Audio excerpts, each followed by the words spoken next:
നിന്നെ ഞാനിന്ന് കൊല്ലോടാ കുരുത്തം കെട്ടവന്.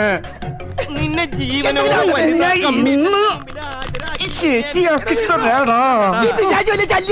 അതേടാ, ഞാൻ നിനക്കൊരു ശല്യാന്ന് എനിക്കറിയാടാ. താൻ മാത്രമല്ലടോ താഴെ പാന്റ് ഊരല്ലടാ ഊളെ. നീ എന്തിനാടാ ഡാൻസ് കളിക്കണേ? നടക്കട പെണ്ണു പിടിയാ. പാന്റ് കൂരടാ. പാന്റ് ഊരില്ലേ? തമാശ പറഞ്ഞിട്ടാ അവനെന്റെ പാന്റ് ഊരിട്ടാ. കൊടിയാണാണ് അടിയിലിട്ടേക്കണത്. എന്റെ പാന്റ് ഊരി പോയത്. പോട്ടേന്ന് ഊരി എന്നെ കേറാൻ സമ്മതിക്കൂല്ലല്ലേടാ ഉണക്കച്ചുള്ളി. എന്റെ ബർമുടൂരിന്റെ സ്വഭാവം മാറോട്ടാ.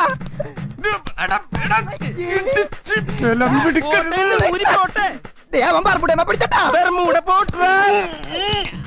തീയും പുകയൊക്കെ പിശാച് കേറി വന്നടോ. എടോ കയ്യെന്ന് പറഞ്ഞോ ഞാൻ പാന്റ് ഒന്നും എടുക്കുന്നത് ഈ ചാവത്തിനോടും.